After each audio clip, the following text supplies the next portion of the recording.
കർത്താവിൻ്റെ നാമത്തിൽ സ്നേഹവും വന്ദനവും അറിയിക്കുന്നു. ദൈവം നമ്മളെ അനുഗ്രഹിക്കട്ടെ. പ്രാർത്ഥനയോടെ നമുക്ക് ദൈവസന്നിധിയിലേക്ക് അടുത്തു വരാം. 71-ാം സങ്കീർത്തനത്തിൻ്റെ 20-ാം വാക്യം ഇങ്ങനെ വായിക്കുന്നു: അനവധി കഷ്ടങ്ങളും അനർത്ഥങ്ങളും ഞങ്ങളെ കാണുമാറാക്കിയവനെ, നീ ഞങ്ങളെ വീണ്ടും ജീവിപ്പിക്കും.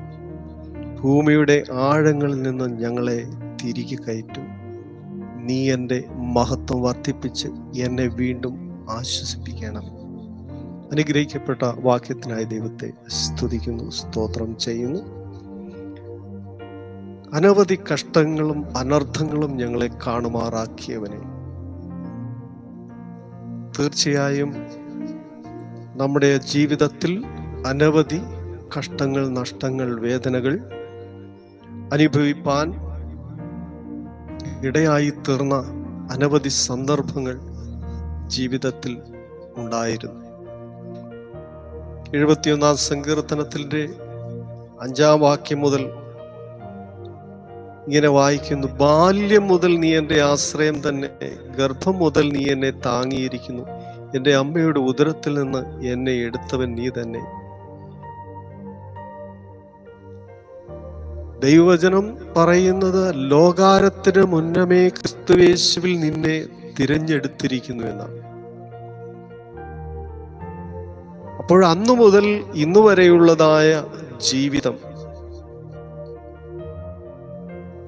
അനവധി കഷ്ടങ്ങളും അനർത്ഥങ്ങളും നിറഞ്ഞതായിരുന്നു. എന്നാൽ അനവധി കഷ്ടങ്ങളും അനർത്ഥങ്ങളും നിറഞ്ഞതായ ആ ജീവിതത്തിൽ നിന്ന് വീണ്ടെടുക്കുവാൻ, വിടിവിപ്പാൻ, ജീവിപ്പിക്കുവാൻ ഒരുവൻ നമ്മളോട് കൂടെയുണ്ട്. നമ്മൾ വിചാരിക്കരുത് നമ്മൾ ബാല്യം മുതൽ അല്ലെങ്കിൽ അമ്മയുടെ ഗർഭപാത്രം മുതൽ ഈ ഭൂമിയിൽ ജനിച്ചു വീഴുവാനുള്ളതായ തയ്യാറെടുപ്പുകൾ നടത്തിയ ആ കാലഘട്ടം മുതൽ നമ്മുടെ ജീവിതത്തിൽ എല്ലാ നാളും നമ്മളോട് കൂടെ ഇരുന്ന് നമ്മളെ വിടുവിച്ചവനായ ദൈവമാണ് നാം സേവിക്കുന്നത്.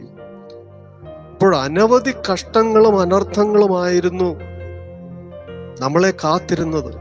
എന്നാൽ അവിടെ നിന്നെല്ലാം നമുക്ക് വീണ്ടും ജീവിക്കുവാൻ തക്കവണ്ണമുള്ള പ്രചോദനവും പ്രോത്സാഹനവും അതിനു വേണ്ടതായ കരുതലുകളും സ്വർഗത്തിലെ ദൈവം നമുക്ക് നൽകുവാൻ തക്കവണ്ണമിടയായി.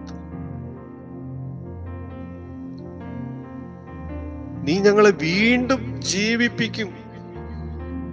ഭൂമിയുടെ ആഴങ്ങളിൽ നിന്ന് ഞങ്ങളെ തിരികെ കയറ്റും. ദാവീദ് ചിലപ്പോഴൊക്കെ പ്രാർത്ഥിക്കാറുണ്ട്, ഞാൻ ആഴത്തിൽ നിന്ന് നിന്നോട് ഞാൻ നിലവിളിക്കുന്നു എന്ന് പറയുമ്പോൾ അനർത്ഥങ്ങളും കഷ്ടങ്ങളും ജീവിതത്തിന്റെ എല്ലാ തകർച്ചകളും അതിൻ്റെ കാഠിന്യം വളരെ ശക്തമായി ജീവിതത്തിൽ കടന്നു വന്നപ്പോഴും അവിടെയെല്ലാം തകർന്നു പോകാതെ, നഷ്ടപ്പെട്ടു പോകാതെ, കൈപിടിച്ചുയർത്തുവാൻ, ജീവിപ്പിക്കുവാൻ തക്കവണ്ണം ദൈവമേ ഉണ്ടായിരുന്നുള്ളൂ. അപ്പൊ നീ ഞങ്ങളെ വീണ്ടും ജീവിപ്പിക്കും. അവിടെ നിന്നെല്ലാം കൈപിടിച്ചുയർത്തി ആഴങ്ങളിൽ നിന്ന് ഞങ്ങളെ തിരികെ കയറ്റി നീ എന്റെ മഹത്വം വർദ്ധിപ്പിച്ചു. ഒരു ഭാഗത്ത് ദാവീദ് പറയുന്നു, ഞാൻ എല്ലാവർക്കും ഒരത്ഭുതമായിരിക്കുമാറ് നീ എന്നെ വിടുവിച്ചു. അപ്പോൾ എല്ലാവർക്കും ഒരത്ഭുതമായി തീരുമാറ് ആഴത്തിൽ നിന്ന് എന്നെ കൈപിടിച്ചുയർത്തി എന്നെ വിടിയിപ്പാൻ തക്കവണ്ണം ഇടയായി തന്നു. 7-ാം വാക്യത്തിൽ പറഞ്ഞു, ഞാൻ പലർക്കും ഒരത്ഭുതമായിരിക്കുന്നു. നീ എന്റെ ബലമുള്ള സങ്കേതമാകുന്നു, നീ എന്റെ ഉറപ്പുള്ള പാറയാകുന്നു. അവൻ നമ്മളെ രക്ഷിപ്പാൻ ജീവിതത്തിന്റെ ഏറ്റവും വേദന നിറഞ്ഞതായ സാഹചര്യങ്ങളിൽ നിന്ന് നമ്മളെ കൈപിടിച്ചുയർത്തി നാം ഒരു അത്ഭുതമായി നിൽക്കുമാർ നമ്മളെ വിടുവിക്കുന്ന ദൈവത്തെ ഇന്ന് രാത്രിയിൽ നന്ദിയോടെ സ്തുതിക്കുവാൻ തക്കവണ്ണം ദൈവം നമുക്ക് അവസരം നൽകി. നീ എന്നെ വീണ്ടും ആശ്വസിപ്പിക്കണമേ. എൻ്റെ ദൈവമേ, ഞാനും വീണ കൊണ്ട് നിന്നെയും നിന്റെ വിശ്വസ്തതയെയും സ്തുതിക്കും.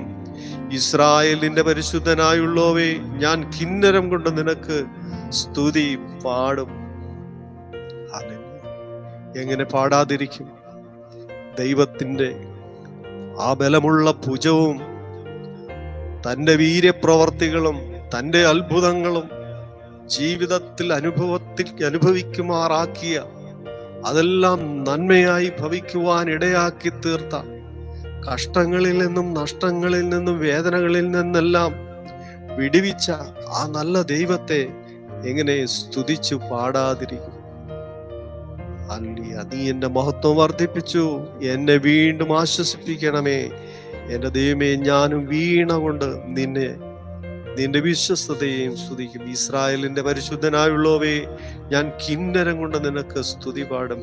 ഞാൻ നിനക്ക് സ്തുതി പാടുമ്പോൾ എൻ്റെ അധരങ്ങളും നീ വീണ്ടെടുത്ത എൻ്റെ പ്രാണനും ഘോഷിച്ചാനന്ദിക്കും. എൻ്റെ നാവും ഇടവിടാതെ നിന്റെ നീതിയെക്കുറിച്ച് സംസാരിക്കും. അനവധി അനർത്ഥങ്ങൾ കാണുമാറാക്കിയ ദൈവം അതിൽ നിന്നെല്ലാം വീണ്ടും ജീവിപ്പിച്ച് ആ ദൈവത്തിന്റെ ഭുജത്തെയും അവന്റെ വീര്യപ്രവർത്തികളെയും വരുവാനുള്ള തലമുറകളോട് അറിയിക്കുവാൻ തക്കവണ്ണം സ്വർഗത്തിലെ ദൈവം ഈ കഷ്ടങ്ങളുടെ നടുവിലും വാർദ്ധക്യം വരെ നമ്മളെ കാത്തു സൂക്ഷിക്കുവാൻ ഇടയായി തീർന്നെങ്കിൽ, ദാവീദ് പറയുകയാണ്, എൻ്റെ നാവും ഇടവിടാതെ നിന്റെ സ്തുതിയെ കുറിച്ച് സംസാരിക്കും. എൻ്റെ വായ് നിന്റെ സ്തുതി കൊണ്ടും ഇടവിടാതെ നിന്റെ പ്രശംസ കൊണ്ടും നിറഞ്ഞിരിക്കും. യഹോവേ, ഞാൻ നിന്നിൽ ആശ്രയിക്കുന്നു. ഞാൻ ഒരു നാളും ലജ്ജിച്ചു പോകരുതേ. നിന്റെ നീതി നിമിത്തം എന്നെ ഉദ്ധരിച്ച് വിടുവിക്കണമേ. ഹല്ലേലൂയ. ജീവിതത്തിന്റെ പ്രശ്നങ്ങളുടെ തീവ്രത എത്രയുണ്ടായിരുന്നാലും എൻ്റെ ദൈവത്തിന് അതൊന്നും ഒരു വിഷയമല്ല. എൻ്റെ ദൈവത്താൽ കഴിയാത്ത ഒരു കാര്യവുമില്ല. അവന്റെ ഭുജത്തിന്റെ ശക്തി അറിഞ്ഞവരാണ് നമ്മൾ. അവന്റെ വീര്യപ്രവർത്തികളുടെ ശക്തി അറിഞ്ഞവരാണ് നമ്മൾ.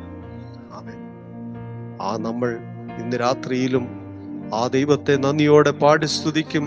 കിന്നരം കൊണ്ടും വീണ കൊണ്ടും അവന്റെ നാമത്തെ വിശ്വസ്തയോടെ സ്തുതിക്കും. നമുക്ക് അങ്ങനെ ചെയ്യുന്നതിൽ യാതൊരു തെറ്റുമില്ല. കാരണം അനവധി അനർത്ഥങ്ങളിൽ നിന്ന് സ്വർഗത്തിലെ ദൈവം നമ്മളെ വിടുവിക്കുവാൻ ഇടയായി. നീ ഞങ്ങളെ വീണ്ടും ജീവിപ്പിച്ചിരിക്കുന്നു. ഭൂമിയുടെ ആഴങ്ങളിൽ നിന്ന് നീ ഞങ്ങളെ തിരികെ വരുത്തിയിരിക്കുന്നു. ഞങ്ങളെങ്ങനെ സ്തുതിക്കാതിരിക്കും? എൻ്റെ നാവ് ഇടവിടാതെ നിന്റെ നീതിയെക്കുറിച്ച് സംസാരിക്കും. ഹല്ലേലൂയ. അവിടുത്തെ കരം, അവിടുത്തെ വീര്യപ്രവർത്തികൾ ഇനിയും ഞങ്ങൾക്ക് വേണ്ടി പ്രവർത്തിപ്പാൻ തക്കവണ്ണം അങ്ങയുടെ കരം കുറുതായിട്ടില്ല. ഞങ്ങളുടെ പ്രാർത്ഥനയും യാചനയും കേൾക്കാൻ കഴിയാതെ വണ്ണം അങ്ങയുടെ കാത് മന്ദമായിട്ട്. ഇസ്രായേലിന്റെ പരിപാലകൻ ഉറങ്ങുന്നില്ല, മയങ്ങുന്നില്ല. ഇന്ന് രാത്രിയിലും ദൈവം ചെയ്ത അത്ഭുതങ്ങളെ ഈ മീഡിയയിൽ കൂടി അറിയിപ്പാൻ തക്കവണ്ണം സ്വർഗം ചെയ്ത എല്ലാ സാവകാശത്തിനും നന്ദി പറയുന്നു. ഒരു നിമിഷം നിങ്ങൾ കണ്ണുകൾ അടയ്ക്കും. അനവധി അനർത്ഥങ്ങളിൽ നിന്ന് ഞങ്ങളെ വിടുവിച്ചവനായ ദൈവമേ, അവിടുത്തെ സ്തുതി പാടുവാൻ, അവിടുത്തെ അത്ഭുതങ്ങളെ വർണ്ണിപ്പാൻ ഈ മീഡിയയിൽ കൂടി ഞങ്ങൾക്ക് സാധ്യമാക്കി തന്നതിന് ദൈവത്തെ സ്തുതിക്കുന്നു.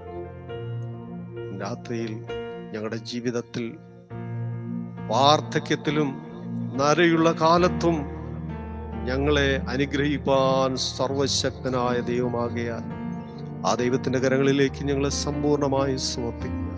അവിടെ ഞങ്ങളെ അനുഗ്രഹിക്കും, സഹായിക്കണം. തിരുകൃപ കൂടെ ഇരിക്കണം. യേശുക്രിസ്തുവിൻ തന്നെ അറിയുന്ന നാമത്തിൽ ആമേൻ. ദൈവം നമ്മളെ അനുഗ്രഹിക്കുമാറാകട്ടെ. എല്ലാവർക്കും ക്രിസ്തുയേശുവിന്റെ നാമത്തിൽ വീണ്ടും ഒരിക്കൽ കൂടി നന്ദി അറിയിക്കുന്നു. ദൈവം നമ്മളെ സഹായിക്കുമാറാകട്ടെ. Thank you. God bless U.